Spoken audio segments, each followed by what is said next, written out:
Hello, and welcome to Season 2 of Career Resilience, where we talk with people about their career path and their career journey, and maybe we can all learn from each other. My name is Jan Daniluk, and I'm a human resources consultant in London, Ontario, Canada. I work with Ford Keast LLP, providing human resources advice and counsel to my business clients. I also support people through individual one-on-one coaching in helping with career development.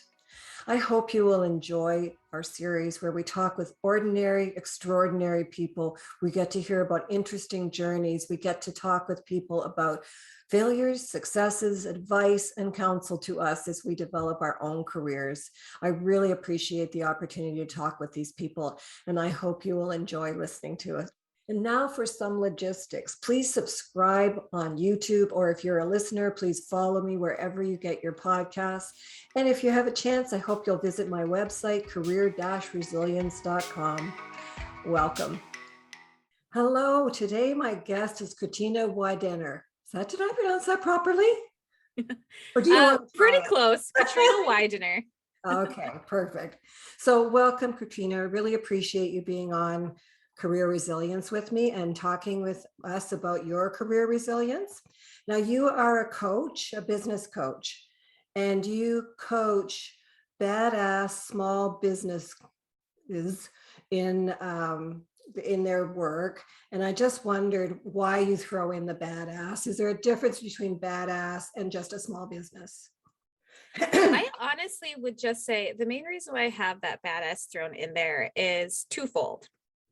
The first one is, right, if I am trying to get like my juicy ideal client, the person who I love working with, who loves working with me, oftentimes they're going to see that badass and kind of get an idea of who I am, right? They're going to say like, oh, this is a person who like is maybe a little bit more edgy themselves, maybe is approaching business coaching in an alternate way, is like really getting like honestly, just like a different approach to the way that we look at business coaching, a little less unbuttoned, a little bit more informal. Okay. And so it's like an indicator for the person to kind of get to know me and maybe self-identify, but also there's a certain confidence about someone who's like, yeah, I'm a badass, right? Like, Yeah.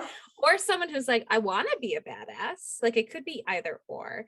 And so also giving my clients that little extra like, oh yeah, that feels good. That's it. That's something I want to self-identify as. It starts their mindset shift even before we start working together. It starts them kind of like being like, I'm going to choose to step into that role and choose to believe myself as a badass almost immediately. Okay. So in what way are you a badass? You.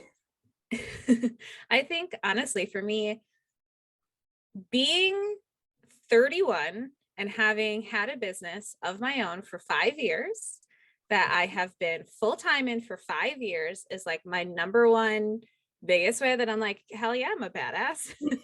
Yeah. But also like I'm the type of person where when I decide to do something, and like I mentioned beforehand, I approach business coaching in a much less formal way. I approach it really in an individualized way, right? We're looking at the client themselves, what they like, what they don't like. Are you an extrovert? Are you an introvert? Who are you? And utilizing that to actually build out their business and their business plan, as opposed to cookie cutter advice. Like every single person is going to go through the exact same format of how to find success in their business, because personally, I don't believe that that is going to be super successful.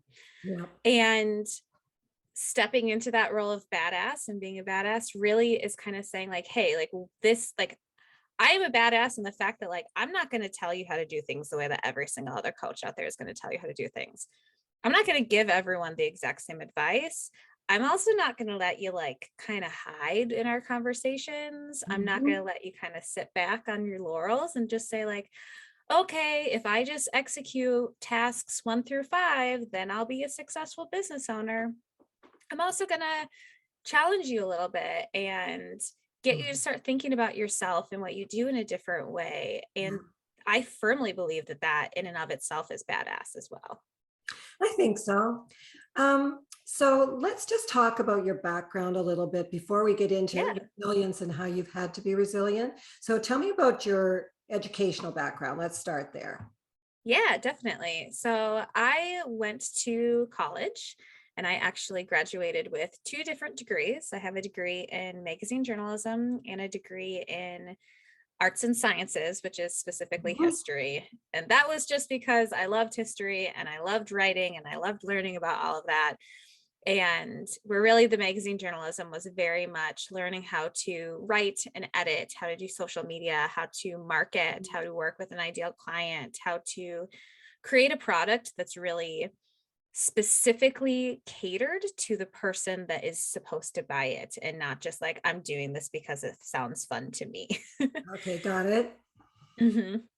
So I started out with magazine journalism and history, and most of my, we'll say 9 to 5 roles in my Mhm. professional career have been within the magazine industry sphere or within the marketing sphere. So Okay, that makes sense. I worked for several titles, including Better Homes and Gardens magazine, several other titles within their parent company, Meredith Corporation.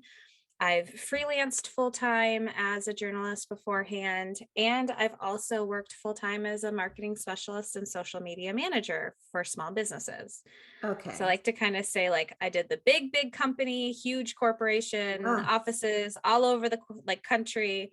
I freelanced and did it on my own. And then I also worked for a startup, really small company. So I kind of got the whole range of experience before I went out and started my own business.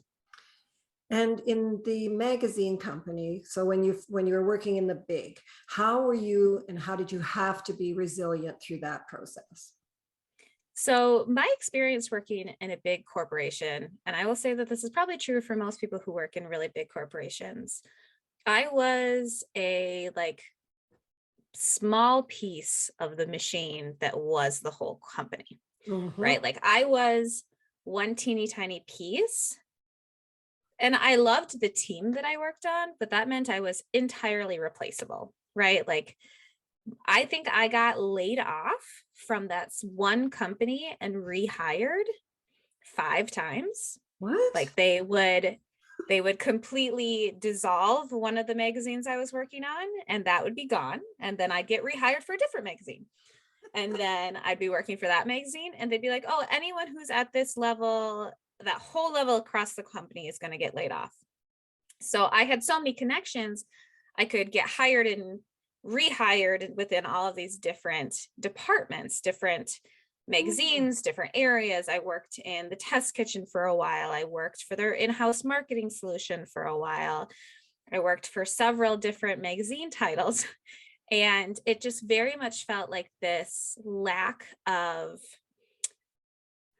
value placed on the individual worker, and more like very much the stereotypical big corporation idea of the decisions are being made at the top. Those decisions are not consulting anyone in the middle, anyone in the bottom. And like I said, I was laid off, I believe, 5 different times and rehired within the company over and over and over again.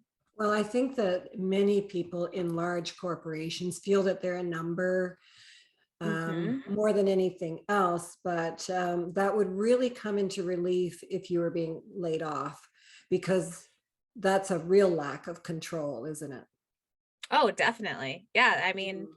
there was one point in time when I was working at one magazine and in the in-house marketing solutions, and budgeting came around. It was that time of year, and I got laid off from both jobs at the same time, literally 24 hours apart. I was like, okay, well, at least I have this other one that I can work on. And they're like, nope, that one's gone too. And I had to completely find a new role after losing both of those previous ones. So it is one of those situations where you're like, I really just felt like I was along for the ride. This was the very beginning of my professional Mm. career. This was, I worked, for instance, at Better Homes and Gardens magazine for 2 years. And after 2 years, that was when it was a long, like the whole line of people at my level, everyone got laid off. It was not my department, it was not my title, it was not like specific to what I was doing was across the entire corporation. Yeah. And it's just very interesting how you pick yourself back up time and time and time again when the same situation happens repeatedly within the same company. So that's my question to you then, Katrina. How did you cope with that? What is it about you that enabled you to cope with that? I think in reality, like I was able to rest on the fact that I had a ton of like a huge network. Like if anybody who's listening to this already knows me, community is one of the things I talk about all the time. Mhm. I love meeting new people. I love expanding my network. I love connecting people. I have clients who come to me and they say like, hey, I am a commercial photographer and we'll be having a meeting. I'll be like, hey, I have 3 people I want to introduce you to so that you can make new business connections. Mhm. And relying on that network and growing that network and really putting time and effort into it, right? Not just like giving someone a business card at a networking event, but growing relationships and sending them clients and actually like building a true foundation of community. Mm. That first and foremost made it really easy for me to say, I know I can fall back on this and I can find another job. Like I found every single job that I've had within that corporation through a connection. So I knew that another one was going to be coming up. But Mm. I think also what was helpful for me was to separate in my mind, knowing that getting laid off was not anything personal. It was not a direct reflection on who I am and the Yeah. work I was doing and what I was producing. Mhm. It was really a situational event. And every single time when I would get laid off, the next job would be that much closer to what I wanted to do, right? It allowed me to say, especially because it was early in my career, like, this isn't what I want to do. This is not the ideal role. And so even though I got laid off, that means now I can look for a role that's that much closer to what I want to end up doing. And when did you know what you wanted to end up doing, and what was that? It's so for me, it was a little bit, we'll say, non-traditional. I knew I wanted to work. It was less about the role that I had. I'll put it that way. This is why it's Mm. non-traditional. I wasn't looking to say like, I want to be this level of magazine owner or editor at this company by this point in time. It was, I want to work in a team that really, really values me. I want to do work that I love doing every single day and that I'm interested in. I want to be able to sit down and sure, maybe if I'm working really hard on a project, go into some overtime, but Mm. also end the day when I need to, because the things that I value are my relationships, my family, my friends, like my relationship with myself. And knowing the qualities of the positions that I wanted, more so than getting caught up in a title or a role description or those sorts of Yes. situations, Yeah. allowed me to maybe take a holistic look at what I was going to take a next step into, as opposed to just moving laterally, right? Like saying, okay, I'm looking for a job because I just got laid off, or Yeah. when I was freelancing, it was I'm looking for a job because I'm tired of being alone all the time as a freelancer. I'm an extrovert. I love being around people. And I don't want to make a lateral shift. I want to make a forward change. Yeah. And how can I differentiate between that? And it's really, who do I like myself? What moments do I like myself in? Mm. Are they the moments when I am sitting in a ton of meetings with people, being super collaborative and creative and coming up with new ideas? Or is it when I'm stuck behind a computer doing data entry? Yeah. Because one of those sounds really fun to me and the other one does not.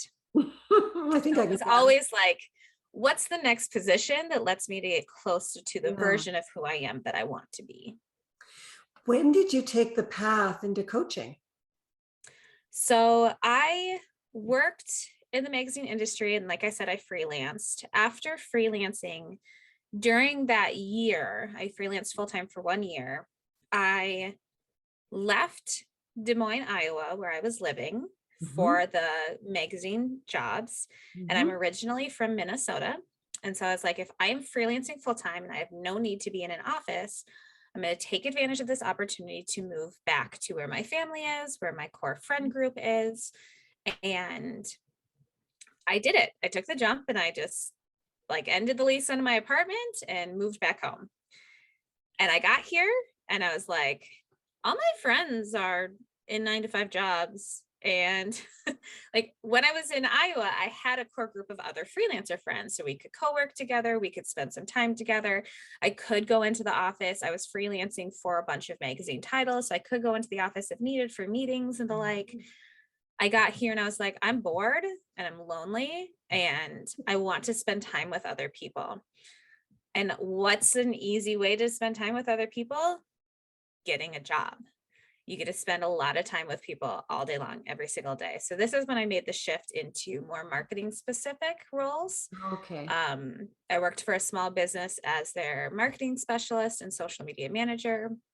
I worked there for 4 years, I believe, before I then decided to quit my job and move forward as a coach. And really there were a couple big shifts for me. There was one point of time in 2017 where I had been in my company for so long and I knew it was going downhill.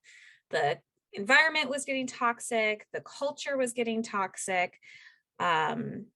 If I'm being really, really honest and frank, it would not be surprising to see a member of my team leave a closed door meeting crying. It was not a great place to work. Yeah. And I had no qualms about the quality of work I was doing or the fact that I was good at my work. But when you work in a environment like that, you slowly start to dissociate and disengage. Yeah. Like I can say pretty confidently I was depressed that year. I had anxiety for the first time in my life, and I knew exactly where it was coming from. And simultaneously, I had some personal shifts that were happening. I had a relationship that was ending. My mom had just gone into remission after having breast cancer. And I was like, I have all of these things that are going on in my life. And I kind of had this moment where I started listening to podcasts, ironically, for the first time in my life. And someone was sharing her story and saying she decided she had all of these things that were happening in her life and she needed to make the decision to make something out of them. She was like, I can let them take me further down, or I can let them be the catalyst where if you like think of like a bow and arrow where it pulls you back but then shoots you forward. And I listened to that podcast and I immediately was like, I need this to be my catalyst for moving forward. I'm deciding this is this moment for me. This is when it may look like some things are ending, some things are coming to a close, but really it's the opening of the next chapter, to use all of the cliches and metaphors. And so how much guts did that take? I mean, oh my gosh, it was terrifying. Okay, it was terrifying. Yes, definitely. I mean, I was convicted in what I wanted to do, and I knew without a doubt it was the right choice for me. And the way that I came to coaching is I actually had a friend who was like, Katrina, you know how to make people feel really good about themselves. And I was like, how do I capture that feeling in a career? If that's like the thing that I'm the most proud of someone ever saying to me, how do I make that come to life on a day-to-day basis? Yeah. And the answer for me personally was coaching. And so I decided to start taking steps toward being a coach and like, what does this look like? I had no idea what it looked. I was like Googling like, what is a coach? Like, how do you do this? And I feel lucky because I decided to work with a coach myself. I was like, I'm still in my 9-to-5 job. I kind of know what I'm doing. I'm doing the mindset work. I'm doing the personal growth work. I'm sitting down, I'm journaling, I'm answering all these questions. I'm looking, like reading all the books, right? And I was like, but also there's that whole business aspect. And I've never ran a business beforehand. And if anyone had said, oh, by the way, Katrina, in 5 years, you're going to be owning your own business, I would have been like, yeah, right. I would not have believed it whatsoever. And so I hired a coach, and that helped me significantly. And I love working with coaches for those reasons, because not only was she able to answer the hard questions, how do I get an LLC, right? Like, how do I actually get clients, right? Mhm. Like just this teeny tiny thing. How do you get clients? But also I was able to get like, okay, but what happens if my client asks me a question and I don't know the answer? And get some of those like imposter syndrome questions out Yes. of my head, get some of that confidence built up, Yeah. kind of get that clarity of this is exactly what I want to do. This is a thing that people do, and I can make a career out of it. I can make a good career out of it. And knowing that I was coming out of this not super happy place, Yes.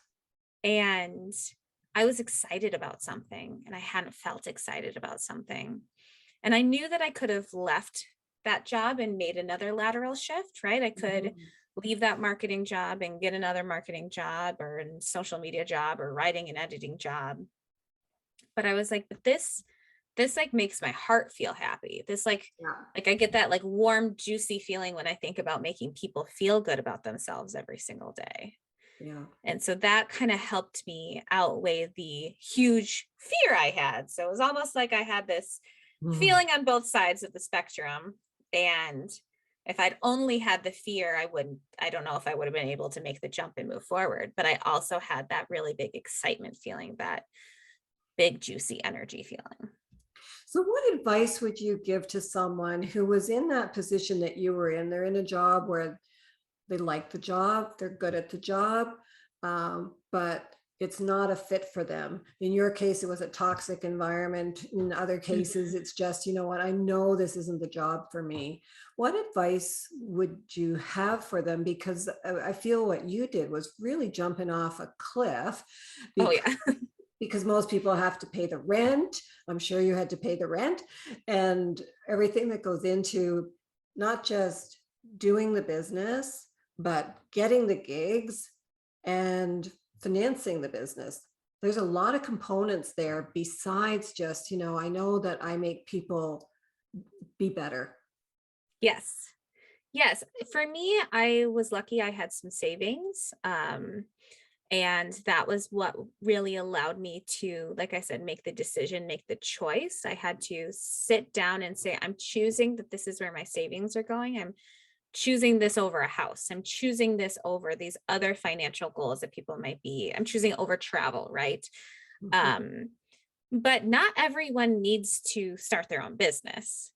There's a lot of times people hear entrepreneurs tell their stories of like, okay, like I hated my job, so then I left and did my own thing. And it Yeah. feels almost, people are like, okay, but how? And like, do I have to do that? That doesn't sound like necessarily what I want. And the thing is that what I always tell people to start with is like, get curious about yourself. Get curious about your job. Why isn't your job the right option for you? For me, I had done big corporation, didn't love it. I had done freelancing, didn't love it. I did small business, didn't love it. I kind of went through all the option, was like, well, this is the only thing that's left. But for some people, it could just be like, is it a culture shift? Okay, I can find a company where I'm doing the same work and it's a different culture. Is it the work itself? Are you more of a creative person and you're doing more analytical stuff? Or are you more of an analytical stuff or analytical person? You're being asked to do creative stuff. Yeah.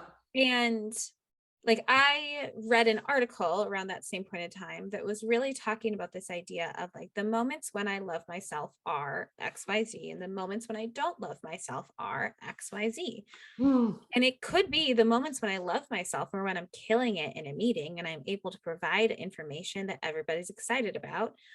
Or it could be I love myself when I'm sitting down to design something for my company, but I don't love the interpersonal relationships aspect of Yeah. it. Yeah. It's really asking yourself, like, what are the things I do like and what are the things I don't like? And more than just like, this isn't my favorite, but like, I don't feel like myself when I'm doing this. I don't like the type of person I slip into when I'm in that role or in that position. And then you can make any decisions based off of that. You can start saying, hey, manager, I am really great at these things. I know I'm really great at these things. Look at these statistics of how I've helped our company move forward when I do these things.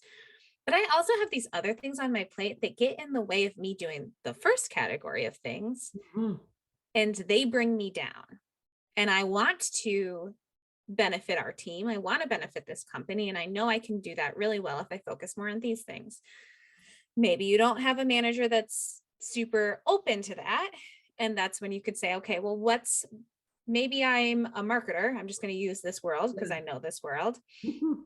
And I started in this role where I didn't get to be super collaborative, but I'm an extrovert and I'm really great around other people. How can I find a role that's related where I can be an extrovert? Yeah. It's really knowing yourself and knowing how you operate, knowing what environments you're the most lit up in. So what, as an entrepreneur, keeps you awake at night? Ooh, so many things. I mean, I think this is a great like setup of questions, right? Because I'm a naturally confident person, Yeah. but yet when you are an entrepreneur, especially like I'm a solopreneur, I don't have any partners, I Okay. don't have anyone else on my business with me. I'm the CEO, I am the president, I am the owner, I am the founder of my company. I make all of the big decisions on my own. I will say, as I have been an entrepreneur for longer, as I've delved more into mindset and personal development work, as I've learned more about myself, one of the big switches for me was when I learned how to make decisions confidently every single time. Hmm. Staying up at night, worrying about things gets less and less for me. I take a look at Yes. your website, for example, Katrina, and it's a really snazzy website, lots of content and so on. And I think, my gosh, when does she get to do all that when you're also, coaching and doing the core of your business? So how do you divide things up so that you know you're focusing in the right place at the right time? Well, first of all, I want to say I appreciate that because I have put a lot of work into that website. Yeah. But for me, it's a balancing act, right? I really try to be proactive in the way I do planning and the way I do goal setting. So one of the big shifts for me personally in my business is I switched to a group business coaching format as opposed to doing one-on-one business coaching. Hmm. So every once in a while, I'll take a one-on-one client if they specifically ask me about it. It's not even on my website. But that means that I get to help 6 people in 2 hours a week instead of Yeah. 6 hours or 12 hours a week doing one-on-one coaching. So Mhm. part of it is planning specifically. Part of it is I'm a writer, right? Like I started out as a journalist. So Mhm. copywriting comes naturally to me. Blog writing comes naturally to me. Newsletters. I have a podcast editor who edits my podcast, right? I'm sure you do as well. And Yes. so getting the right help has been a big part. But also and this is one thing that I teach my clients as well, is I know what I'm good at and I know what I'm not good at. I'm a pretty easy writer. I can sit down and write a newsletter, an email, a blog post. Showing up on Facebook groups, for instance, not so fun for me.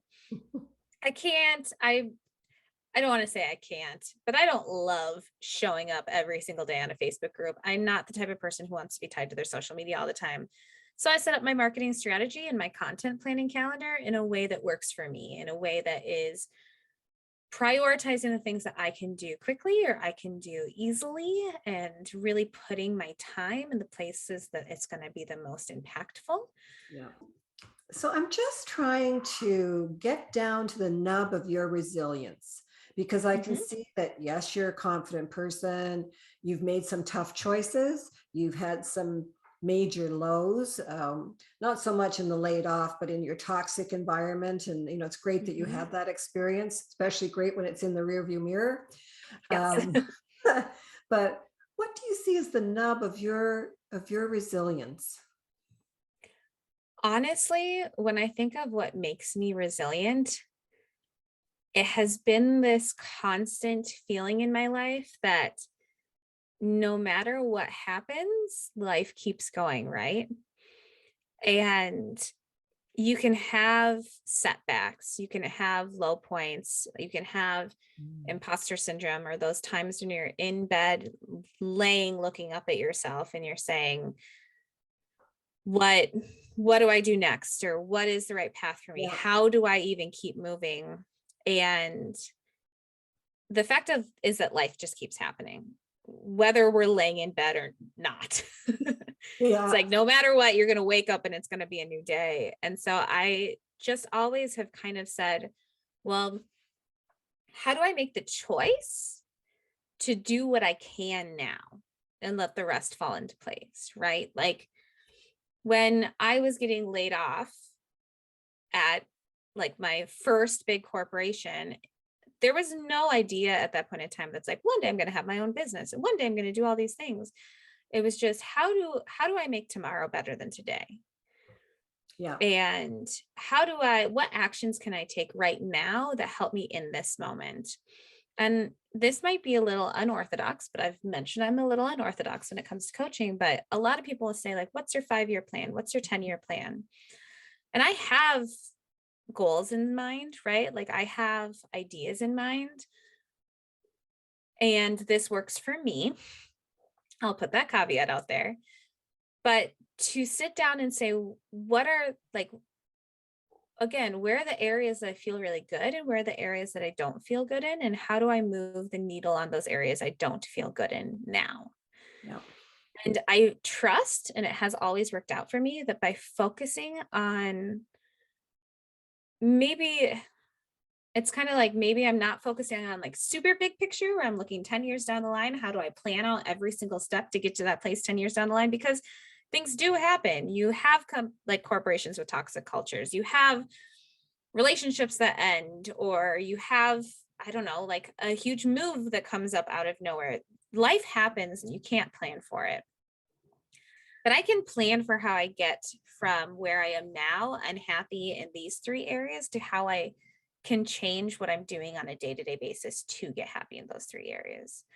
I talk a lot about self-care not being how you escape from your world, but how you build your world in a way that you don't need to escape from it. Nice. And really switching that and prioritizing that idea of like, how do I plan my day to day so that I don't need to escape from my day to day? Those are really wise words. Okay, I have my 3 questions that I wanted to ask you. So the first is, what was the best, or what has been the best career advice you have received? I would say the best career advice I have ever received,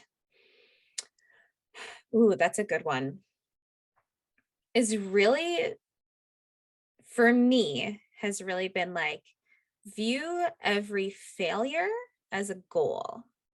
So I'll explain that a little bit. Mhm. Instead of viewing a failure as something to feel bad about or shame or embarrassment, I failed.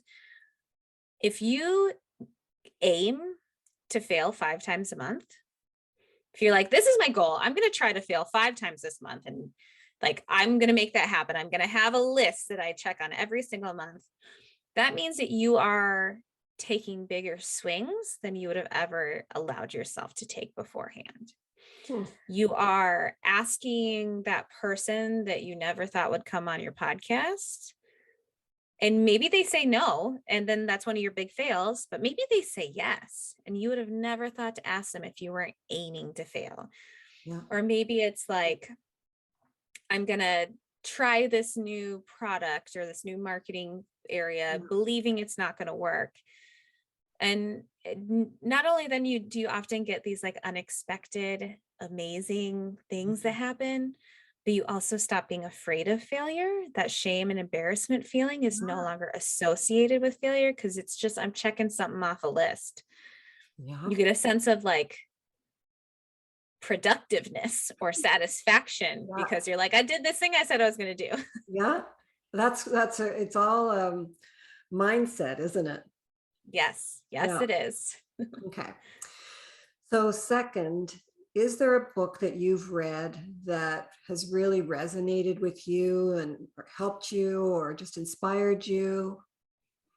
I generally recommend the book Essentialism If people have not read that book, it is basically saying if you have 10 units of energy and you're putting them in 10 different directions, you're only moving slightly in each of those different areas. But if you are putting 10 units of energy in one direction, you will go much, much further. And so it's basically, I mean, there's much more in that book than just that. Yeah. But if we're nailing essentialism down to one sentence, it's really saying what is essential? What are the things that I actually want to be focusing on, instead of just like, well, I could try this, or this, I could go in this direction, or these are our top 10 focuses for the day. Yeah. Great. Okay. We'll give that a look. And the third and final in my little series of 3 questions is, what advice would you give your younger self?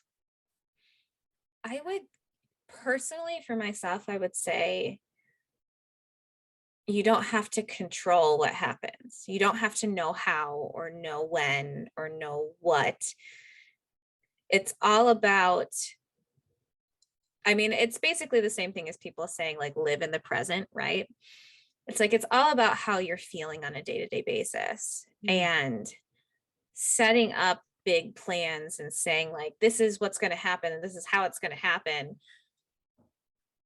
It doesn't allow for the beautiful to come in. It doesn't allow for the unexpected to come in. It doesn't allow you to get these surprise magical moments. And that's really like the fun part of life, right? Yeah. And maybe I'm going to give a bonus one, and it's the exact same as the other one, but just overall, it gets to be easy if you let it. It gets to be easy if you let it. Mm-hmm. I would struggle with that a little bit. How does it Most people do. How does it get to be easy if you let it? If you move in the directions of everything we've been talking about, right? Like you build your life in a way that you don't need to escape from it. You build your marketing or your job based off the things that you like to do or how you naturally operate, it gets to feel easy. Okay. If I'm a natural networker and I'm an extrovert and I love talking to people, and then I get a lot of clients by talking to people and networking and connecting people, that's easy. Yep. But if I decide in my head that there's a specific way it has to be done, and I put shoulds on it, and I work with a coach and they tell me this is the way I made money, this is how you're going to make money, or it can really apply to anything. Yeah. It's not going to feel easy. It's going to go against who I am naturally. And so if I let it be easy, it will be easy. Well, I can tell you, Katrina, I'm a very intense person. I think what we're finding here is very opposite personalities between us. So it's interesting to hear you and your story. And so each year I have a word of the year. That's just a thing I like to do. And last year, because I'm an introvert, I thought, well, I'll go with connection. That will be my word of the year. And so everything was sort of geared in that. And I would think, does this relate to connection? Yeah, it does. So.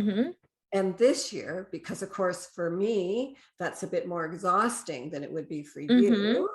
And so this year, my word of the year is chill. Yeah. That's great. And this is like also a great example of like, you can have connection. It's just your version of connection and not my version of 4 networking events a week connection. Exactly. Anyway, thank you very much. Is there anything that you want to add? I mean, you've given us some really great things to think about. Anything you want to add or finish off with?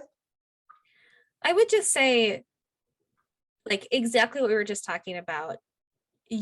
Everyone is unique and everyone is designed. I always like to say you're designed exactly the way you're supposed to be, right? Like there is no like, I need to be like her, or they're doing things this way, or why am I not as XYZ as this person? And it's really, I just want to reiterate this idea that like who you are, that's the secret sauce. And it's just saying, okay, I know who I am. Now I'm going to learn the strategy behind that, or I'm going to apply that in a way that like makes sense within my industry, or makes sense within my clients, or makes sense within marketing. And when there's big shoulds, it normally doesn't work out. I think that's so true. And I think that there are a lot of people that look at what they do for a living and say, why am I doing this? And perhaps life is a little too short to be in that situation. And I think some of the things that you've said sort of make us think in that direction. So thank you very much for chatting with me today. You are very welcome. This has been a lot of fun. Went fast. It did go fast. So to our viewers and our listeners, if you are a viewer, catch us on YouTube. If you're a listener, wherever you get your podcast. And thanks for joining Katrina and me today. Lots of really interesting insights. Thanks very much until we see you again.